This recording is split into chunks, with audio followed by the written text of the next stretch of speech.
Greetings everybody and welcome to Madrid Ball. I hope you're in a fabulous mood Madridistas, because Real Madrid have once again showed the world that they are European royalty and no club can even come close to what stature they hold in the world of football. We are the kings of Europe, the king of kings, the winning culture that we have, the winning mentality that the players inherit. The moment they don the whites of Madrid cannot be seen anywhere else. The rival fans can only dream of having players with such winning mindset. But I'm afraid to break it to them, it's not just about the players, it's the institution, it's the principles Real Madrid have upheld over the years of fighting tooth and nail with blood, sweat and honor. It's the way of thinking and processing information. That is what separates Real Madrid from the rest. And yesterday, Real Madrid again showed why the institution has such a commanding presence in the world of football.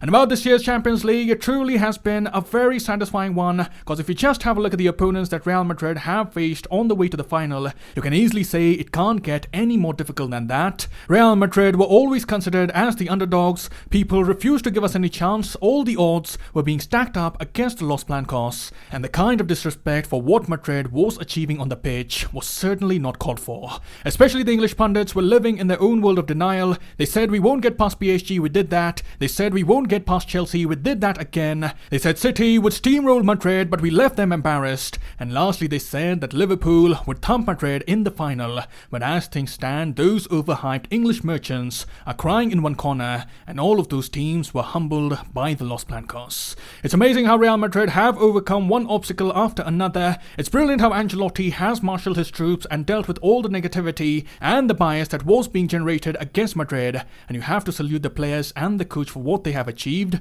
They have made every single one of us proud. We have made a statement that you can never count out Real Madrid. And last but not the least, we also have to give credit to Florentino Perez for everything that has happened to the club in the past few years. We must not only give him credit for bringing in a safe pair of hands in Ancelotti, but we also have to appreciate the way the club has been handled in the wake of the COVID pandemic. All the clubs were struggling to stay aloft. Spanish teams especially were having a tough time due to the significant drop in revenue as matches were being played behind closed doors. But it's during this phase that Florentino Perez circumnavigated the financial troubles. They were not wasteful with their resources, and lastly, the faith that the hierarchy has shown in the two Brazilian boys, Vinicius and Rodrigo, that has paid off big time this season.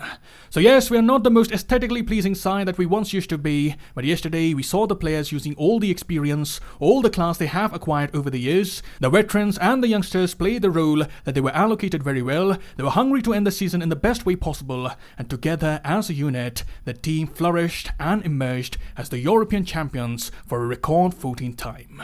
So in this video, we'll do the post-match analysis of Real Madrid versus Liverpool. We'll discuss how the overhyped English merchants were forced to eat up their words. And without further ado, let's get started. And having a look at the lineup, there was Courtois in goal. In the back four, we had the timely return of David Alaba, and he lined up with Eder Militao, Carvajal and Ferland Mendy. In the midfield, we had Casemiro, Cruz, Valverde and Luka Modric. And in attack, we had Benzema and Vinicius Junior. And before doing the analysis, let's quickly do the shout out. All of you in the comments were correct about Real Madrid winning the prize, and Mr. El Haj was the only one to predict a 1-0 scoreline, and I congratulate you for getting your predictions correct. But shedding some thoughts on the starting 11, I think we all can agree that we had a fair idea of what lineup we were going to get. It was always going to be Valverde who was going to be picked over Rodrigo for the final, because as we had discussed earlier, the midfield of Real Madrid at the moment needs Valverde more than the attack needs Rodrigo. And that is exactly what Ancelotti had in mind. He deployed Valverde on the right hand side with the dual role of attacking the wide areas and doing the defensive work. In the first half, I did think that there were moments where he wasn't being able to get involved a lot. I remember he cut a frustrated figure just before half time when he was on the end of a wayward pass, but in the second half he was able to show his worth. It was his pass that made the difference for Real Madrid. It all started with Modric and Carvajal getting involved in some quick interchange of passes to evade the press of Liverpool. Carvajal releases the ball for Valverde as Andy Robertson was caught out of position. Valverde attacks the spaces ahead of him, and right in time he delivers a pass for Vinicius at the far post. It was simple, it was well thought. Vinicius arrived in the right place at the right time, and just like that, Real Madrid were clinical with their chance and picked their moments to hit Liverpool. It was the kind of goal that we were expecting from Madrid. We always knew that Real Madrid would look to hit Liverpool on the counter. The first half, we can say, was played with a similar spirit. It was all about soaking up the pressure in the initial minutes. They stayed organized, they allowed Liverpool to take the upper hand in a few phases, spaces. Liverpool pressed high and looked full of energy early on, but this is where I think the analysis of Ancelotti and co comes into play. As we know, Real Madrid have had a lot of time to prepare for this game. They had been keeping a keen eye on what Liverpool were doing. They had analysed that Liverpool had endured a physically demanding and grueling end to the season, and probably he must have anticipated that Liverpool won't be able to sustain that press for a long time in the match. It was always going to be difficult for Liverpool to maintain the same energy, and as a result, Real Madrid in the first half looked more wise to conserve the energy and allowed Liverpool to go about their business. We saw Trent was highly involved in the midfield and in the attacking third. In a way, it did help to neutralise the numerical advantage that Real Madrid had in the midfield, but when those attacks came, our players were totally ready to deal with them. They showed high amount of concentration and focus to make the clearances. Our centre-backs were fully motivated to close down the Liverpool players most of the times, and apart from a few minor scares, Liverpool weren't able to trouble Madrid for all the chances they were trying to create.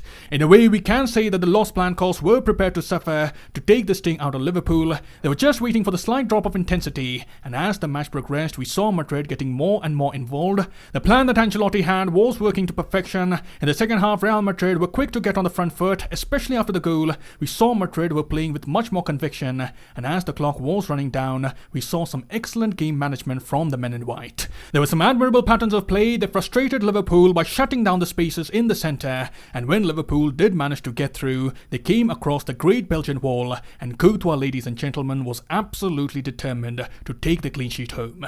It was a sensational performance from Courtois. He was phenomenal on the night. He had all the answers to the questions Liverpool were asking, and the way he dealt with the shots of Mr. Revenge was absolutely delightful to watch. He showed the entire world that he deserves much more respect than what he currently gets. Even after the match, Courtois explained how much the performance meant to him. He said, "I needed to win the final for my career, for my name to be respected, because I don't think I'm respected enough, especially in England. I saw a lot of bad reviews, even after having a great season." And Courtois here is very much justified to feel that way. We know that he has been one of the most crucial players for Madrid in the past 3 years. He has been rock solid between the sticks and has come up with crucial saves, but for some reason, it just seems like the people outside Spain don't want to recognize his contribution. He has been working hard. He has done a lot of good work in the past few years, and I'm hoping that this UCL campaign will help in alleviating the negative bias, and hopefully Courtois will get the deserved recognition when the awards are handed out later this year. And coming to another player whose contribution we simply have to acknowledge is Dani Carvajal. We were saying before the game that even though people would focus more on the battle between Trent and Vinicius, it was equally important to keep a track of the happenings on the right side of the pitch. Carvajal had a massive job to deal with Luis Diaz and Andy Robertson, and the Spaniard came up with one of the most assertive performances one can expect from a right back. He was physical, he was rugged, he was determined to prevent Luis Diaz from being a threat in front of goal, and yesterday he reminded me of peak Carvajal. It was a performance of dedication, a performance that we have been demanding from him, and he deserves all the applause for the amount of effort he put in yesterday. We have seen slowly and steadily he has regained his confidence in the final months of the season. He's got his act together, especially after the PSG game, and when the most important moment came, when Carlo Ancelotti needed Carvajal to be defensively sound, he pulled up his socks and responded to the call of Carlo Ancelotti and all the Madridistas. So thumbs up to Dani Carvajal. He came up with a great performance in the final that will etch in his memory for a very long time, and hopefully he'll grow from strength to strength from here on and be more involved in the upcoming campaign as well. So overall, it was a magical night, Madridistas. We all knew Real Madrid deserved to get their hands on the cup for the tremendous season we have had, and it just seems that the stars were aligned in the right place and the heavens demanded that Real Madrid emerge victorious on the night. We also must give huge credit to Carlo Ancelotti for the tremendous work he has done with this Real Madrid side. He got us the La Decima earlier, but this year he had a completely different challenge. In 2014, he had players in their prime, quality players the likes of Ronaldo, Bale, Modric, Kroos, Ramos. All of these players were in the peak of their pass, but this year he has had to work with a slightly less prolific side, and yet he got more trophies than what he was able to achieve the previous time round. We definitely must respect Ancelotti for what he has achieved. He became the most successful manager in the history of the UCL, and Madridistas are always going to remember Ancelotti for the fond memories that he has given us, firstly in 2014 and now in 2022 when our team is entering a rebuild phase. So from the bottom of my heart, I'd like to thank Don Carlo for what he has done for the club, and hopefully we'll have new and quality additions in the upcoming summer, which would gear Real Madrid for more glorious years down the lane. And that is all I have here. Do let me know, what emotions were you going through when the referee blew the final whistle? Were you overwhelmed? Did you have tears of joy? How did you celebrate the cup? Write in the comments below.